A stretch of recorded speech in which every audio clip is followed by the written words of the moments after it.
And he just looked at me and he goes, break the rules. There are no rules to this music. The biggest life lesson I've learned lately, slow down, take time for yourself. It's okay to take breaks. It's okay to take time for your personal life. Kayzo, how are you doing? Good, how are you? I'm fine, thank you. Thank you for being here. Absolutely, I can't wait. We are here in Canada, yes. And I think last night you were in Toronto. Yes. How was the show in Toronto? Awesome, crazy. Like probably one of my favorite shows I've ever played in Toronto. So yeah, a lot of fun. It was awesome energy. Okay. Yeah. First of all, can you tell the audience who you are and what you do? Yeah. So my artist name is Kayzo, and I make electronic music, sometimes mixed with other genres like rock and electronic, bass music, hard dance, techno, and everything in between. So a little bit of everything, I guess, within my music. Let's start with the beginning. I think you are from Houston, right? Yes, I am. What was your childhood like growing up in Texas? Yeah, so for me, it was, I didn't grow up in a musical household or playing instruments. Actually, before I got into music, I played hockey my whole life, actually. So from like ages 3 till 19, I played hockey. Okay. I moved around the United States and played. I was a goalie. And yeah, I played high level of hockey, and hockey was my life and my life. And so my upbringing, my childhood was basically around sports until I was about 14 years old. And then at that age is when I kind of figured out and found out what electronic music was. And then it kind of, yeah, that's where everything kind of took off. As you said, you used to play hockey for many years, and hockey is a big thing here in Canada. Yeah. So can you like tell us more about that part of your life? For me, hockey was my life, and I thought, you know, the goal at that time was to, you know, play in the NHL and play at the highest level that I could play.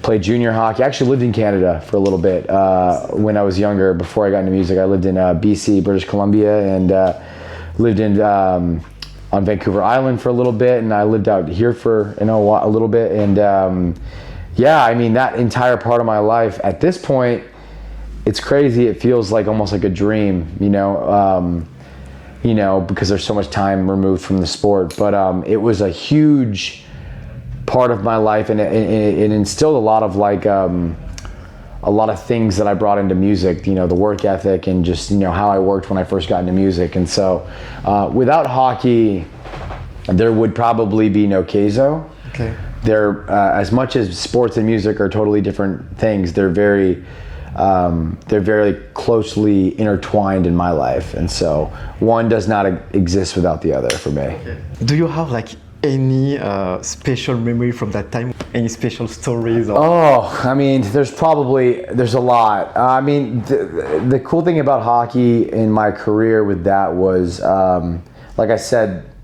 hockey and music are like completely intertwined. So when I was 14, like I said, that's when I first figured out electronic music. The reason I figured out even what electronic music was because when I was 14, I played for a team in Salt Lake City, Utah. Okay. The team was fully comprised of like kids from around the world. So I had a lot of kids on my team from Europe, Sweden, Finland, Norway, and up until that point in my life, all that I had listened to musically was from Texas, from Houston. So for me, my upbringing was mostly around rock, metal, pop, punk, but also like hip hop, but like a southern trap influence hip hop, okay. Being from that area of the country. But when I had moved away from home, in our locker room, we had an aux cord back in the day, and for practice or games, we would trade off who got to play music. Okay. And all the kids from Europe would play dance music. They play like Euro house and techno, and I didn't know what that was when I was that age, and so it was so interesting to me. And from there, I deep dove a little further and found bass music, and I'll never forget those times because they were my first moments in understanding of what dance music was. And so those moments in the locker room with my teammates are the reason why I even probably am here today. So yeah, very special moments with hockey that I still remember to this day. And if right now somebody tells you like, okay, we need you in the team, but you have to stop making music, like what would you do? If I had to play? Yeah. Oh boy, I've been far removed from the sport. I mean, I'd like to think that it's like riding a bike and I'd be able to, you know, step in and help. But I would have to say that I'd be pretty rusty. I don't know if I'd be much help at this point in my life. But hey, you never say never. I've always thought about playing for fun. Okay. But I haven't yet. I haven't. But I'd like to think I'd be okay. I think I'd like to be okay. Yeah. And then how did you learn to produce and mix? Because long story short, when I quit hockey, went to college for about a semester. But from there, I found out about a music production school in Los Angeles called Icon Collective. At this time, I was living in Texas. I went back home to go to college, and I found out about the school in LA, and I called the school up and talked to the team out there for a few hours on the phone. This is when I was still going to school for college, nothing to do with music at that point, and I knew at that moment that I wanted to drop out of college and pursue this career in music. I had already been kind of interested prior to this kind of call that I had with the school, and had been messing around with production, but had no idea what I was doing. And so when I found out about this school, I knew this was a place that I had to be. And so I dropped out of college, okay. And I drove to LA, like the day after Christmas. I drove from Texas to Los Angeles. And yeah, that's when I started my school in 2012. And that's when my career in music and learning how to make music really began. How did your parents react to that? Prior to me telling them that I wanted to do that, I was in school, I was in college, right? So I had I had good skills with like Microsoft and working on the computer as a student. So what I decided to do was, I wanted to sell them on the idea of me just working in the studio and producing and engineering for other people. My whole idea was not to sell them on being an artist and a DJ producer myself. So when I went back home and I went to pitch them on the idea of me dropping out of college and going to school for music, I decided to come prepared with like a PowerPoint, like a presentation on my computer. For them? Yes, for them. So I sat them down, I opened my computer, I had a presentation planned, I had handouts, I printed out papers for each of them with all the bullet points, all the main information. Okay. And I was like, all right, this is what I'm gonna do. Here's all the reasons why I'm gonna do it. This is what I can do when I'm done with school. I can have a real job. And I sold them on that. And yeah, they were impressed with it. And my parents have always been very supportive with my hockey career. And so they knew, if I was gonna put my mind to it, they would support me. And I was very lucky to have their support. And they let me drop out of college. And, long term, it was much cheaper to go to school for music than go to 4-year university. So they were probably like, okay, great, thank you. They were very supportive of it. They were very supportive, and they still are. Are they like coming to like see you? Did they see you on stage? Okay. Yeah, it's been really cool. I think early on in my career they were like very confused because they had no idea like what this was, right? And so early on it was very new to them, and they didn't understand like where I was playing and what I was doing. They supported me. And then I started to play some of the festivals that they knew, like the Lollapaloozas, the Coachellas, and they were like, oh wow, okay, we get it now a little bit more. And so they always come and support me at my shows when they can, and come to festivals when they can. And yeah, they're really big supporters, and they think it's really cool. And they're big supporters of the scene in general. So it's cool to have them in it. Yeah. Speaking of show, do you remember the first time you performed at this festival or in front of a crowd? What was that experience like? Oh man, so my first time was kind of weird. This was my first show, because I got into music, I never had DJ'd in my entire life. It was just, I got into it for producing, strictly for making music. Obviously the goal was to perform one day, but I had never DJ'd, so I had no idea how to do it. Right as I was graduating school, it was a 9-month school program in LA. Right as I was finishing the 9 months, I had someone tell me that you should enter this contest. It was called the Discovery Project at Insomniac, the music festival that does like EDC. They do this contest called the Discovery Project. And back then, all you had to do was enter a mix and send in a song, and if they liked it, you won, and you got to perform at the festival that you were entering for at one of their art cars. Okay. And so I entered for Escape from Wonderland, their Halloween festival. All you had to do is enter a 30-minute mix in a song that sounded kind of like spooky, Halloween-like.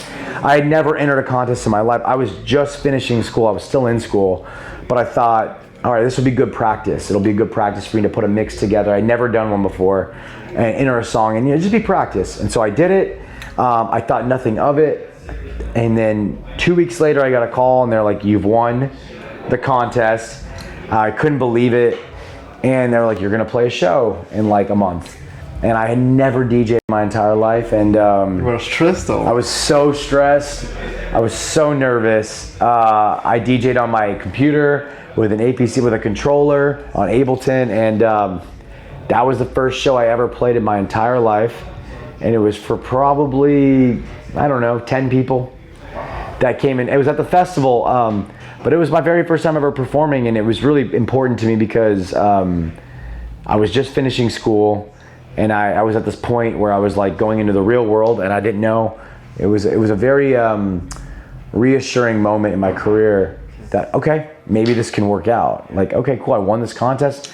It gave me confidence to, really continue moving forward post my schooling and being like, okay, I can do this. We can make this work. Do you prefer like be on stage or in the studio, like photos? Ooh, I mean, it's tough. I love both so much. I love performing so much for people. And I love traveling and I love meeting people and the food and the coffee, everything about it's amazing. I do love being in my studio because I get to be home with my fiance and with my animals. And so I do really love being home now because I have a house and I got my space where I can produce and I have my family there. And so it's much different than if you asked me that question 7, 8, 9 years ago, like I don't want to be on the road, but like, at this point in my life, I love being in my studio. I love being with my family, but I love being on the road. I love performing, but it's more balanced. Yeah. We are also based in France, and I've heard that you have been to France already. Yeah. Did you enjoy it? Love France. I've been very lucky. I've got to play, I think I've played in France 3 times now. I played at a club in Paris called Yo-Yo. Yeah, Yo-Yo, okay. Yeah, that was my first show. That was my first show in Paris. Okay. And then I played Lollapalooza Paris. Okay. And then 2 years ago, I played Electro Beach in France. Oh. Yeah, in the south of France. And so, I played in France a few times, and oh man, so good. Do you like the vibe in Europe? I love playing in Europe. I love it. I mean, I'm very lucky. I get to go to Europe a lot of the times in the summer and play in, Paris and Italy and Germany and Austria and Spain and all over Budapest. And I get to play all these shows and festivals in Europe, and the European crowds are so good. They're so crazy. I love going over there. Yeah. Let's talk about your music now. Yeah. You mix EDM with rock, with metal. How did the idea come to you? Yeah, so for me, like I said earlier, I grew up kind of listening, before I got even understood what dance music was, I grew up listening to like rock, metal, pop punk, and then also, like I said, like a bunch of like, hip hop and trap and stuff like that. And so when I moved out to LA, and within my first 2 to 3 years of making music, I started specifically making electronic music, only dance music and all types of dance music. About like 2 years in, 3 years in, I started to kind of like need something else. Like I wanted to like add something else to my music. I wasn't at that time. I wasn't just happy making only electronic music. So I remember driving home one day from wherever I was, and I was like, I need to get inspired. I need to be inspired right now. And so I put on a bunch of old music that I used to listen to when I was younger, a lot of like heavier metal and rock. And I started to notice that like there's a big similarity between the two worlds in the writing structure and the melodies and the songwriting. And I thought, it'd be cool to like put these two worlds together and see what happened. And so it was strictly me just wanting to bring a part of me from when I was younger into where I was with electronic music at the time, and see if it worked and see how it sounded. And so that's been a huge part of my career and something I love doing. But I still obviously love making electronic music and making bangers and fun electronic music and all the four on the floor and all the heavy stuff. And so I'm happy making that now as well. It's been awesome. What is your dream collab? If you could like collaborate with any artist from any genre, actually. Yeah, that's a good. I mean, I would say I have a couple different answers for that, depending on which way of your top five. My top five. Oh man, top five would be. I'll give you like my top two. Okay. My top two, because I'll give you one from each side. I'll give you one rock band and like maybe one DJ. I would say on the rock side, my all-time, one of my favorite bands is Bring Me the Horizon. Okay. And I'd love to work with them. I'd love to work on a song with them. Been a big fan of their band for so long, since I was a teenager, and I'd love to work with them one day. And then obviously, I would say it may sound cliche, but I would love to work with Skrillex, because he's one of the guys that got me into bass music. I mean, the earlier OG guys, Flux, Dr. P, Caspa, Rusko. Those are all guys that I first listened to when I got into bass music. But I'd also love to work with Skrillex, because he's one of the first guys I ever saw at a festival, at my first festival I ever went to. So yeah, it's probably him as well. And did you meet them? I've been lucky to meet a lot of those guys and work, play shows with them, tour with them, talk to them on the internet, and just trade compliments and advice. And it's pretty cool. It's really cool to see where I was then, and being peers with these guys now. It's pretty wild. And so yeah, I'd still love to work with them one day though. Okay. Now I'm gonna ask you some deep questions. Okay, let's go. What was the hardest moment in your life? Hardest moment in my life? Oof, I mean, I don't know if I can answer that in one sentence, but I would say, my life has been very interesting because I left home at an early age. I left home at 14 for sports, and so I haven't really fully lived at home with my family since I was 14. And so I'd say probably one of the hardest things looking back on it is probably that I didn't get to spend more time at home with my family. But it's a double-edged sword, because if I didn't leave home, I didn't play hockey, I wouldn't have found dance music, and I wouldn't be here having this interview with you. So yeah, it's tough, but it was a sacrifice that I'm very happy with where I am today as well. And I still have my family in my life, and I love them, and I get to see them. So, but it was still hard to be away from home, obviously, for so long. What is the thing you're the most proud of? Most proud of? Oh, wow. I would say just this entire experience. I never thought when I first started this journey that I would ever be doing this for this long. I can't believe, for me, coming from no musical background, coming from a sports background, jumping into this world and being able to make it work for so long. It's been so special to me to be able to travel the world and play shows in all these cities like Montreal, and come back here so many times, go to Paris, go all over the world, and be able to talk to people and see how their music has affected their lives. It is the most humbling kind of experience to be able to share your art with other people and let that art kind of affect people so deeply that they're willing to support you at shows and make you things and support you in any way possible. So this entire experience has just been insane, really. Yeah, from where I was till where I am now, I never thought my life would be here at all. So yeah, this whole thing is crazy. What is the most important advice that you received in your life? The most important advice? There's a lot of different levels to that, but I would say, since we're on the topic of music and we're here for art, I would say I got this advice. It was so crazy. I was, when I first moved to LA, this was 2012, I was at a Guitar Center buying a MIDI keyboard with my roommates, and I went into Guitar Center to buy this keyboard, and Steve Angelo from Swedish House Mafia was in Guitar Center checking out from whatever he was buying. And I was so nervous because it's Swedish House Mafia. They had just, at that time, I think, in that era, they had just played Madison Square Garden. They're the biggest thing in the world, and I couldn't believe he was right here, and I just wanted to ask him questions. And so I just shyly asked him. I asked him the same question, like, what is the biggest advice you could give someone? I'm just starting my musical journey. And he just looked at me and he goes, break the rules. There are no rules. There are no rules to this music. No rules. And at the time I was like, whoa, but like I look back on that advice now and it just still rings so true. Like this is art. There are no constraints. There's no law.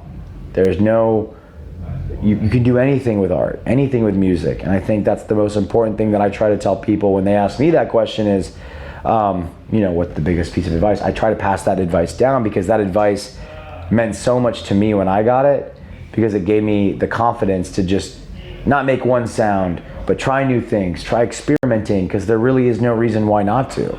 There's no rules. Like there is no music police. Like we all think there may be, but there is no. You can do whatever you want in music. You can make whatever you want, and it's your art, and you should be proud of it, and you should champion it. And so I try to tell people, break the rules. There are no rules, because that, to this day, is the best advice I've ever gotten. The biggest life lesson that you've learned lately? The biggest life lesson I've learned lately? I would say, for me, I've been able to, this year so far, I've taken some time off from touring to write a bunch of music and get ready for this tour. And this is only my, fifth show of the entire year. So for me, the biggest lesson I've learned this year is to slow down. Slow down, take time for yourself. It's okay to take breaks. It's okay to take time for your personal life, for your family, for your mental health, your physical health. And it doesn't have to always be so go, go, go, go, go. Because when you take time for all those other important parts of your life, it'll only benefit the thing that you're always trying to work really hard at. So if you're always like, I need to go, go, go, go, go, make music tour, can't stop, it's gonna affect you in all these ways negatively that you don't understand, and then you're gonna break down. So being able to be more well-rounded, slow down, take time for yourself. It's okay to take breaks. It's okay, we need breaks. We move really fast in this world and it's very high demand now, but it's really important to take time for yourself and the people around you. So that's definitely, I think, something that I've been able to really, take in this year a lot more recently. And last question, what are your next goals or dreams? Is there anything you want to do? I would say for me, I've been so fortunate to play all my dream festivals at least once or twice. I would love to continue to play these festivals and shows and grow my show bigger and play more shows. That's obviously a continuing goal that will never really stop. But also I think other than that is to, I'd love to get into other avenues of music, like songwriting as well, like scoring and that side of the world as well. Like I've always found that very interesting. Being able to kind of like score and write music for like television and movies and TV and anything like that. So maybe like scoring would be fun I would love to try that more now than it's always been something I've always wanted to do, but I've always kind of put in the back seat because I've just been worried about Kayzo and writing music. And that's something I would love to do, but obviously continuing to grow Kayzo and also my other project, Hive Mind, that we started a few years ago, me and Space Laces and Must Die, that we're playing tonight as well. It's our hard techno and hard dance project that we started, and so continue to grow that as well. So I have two different projects I'm kind of juggling now. Just continue to make music and have fun. Okay, wow. Yeah, we wish let things happen. Thank you, I appreciate it. Thank you. Thanks for your time. Obviously, thank you so much for having me. Appreciate you, man. Yeah.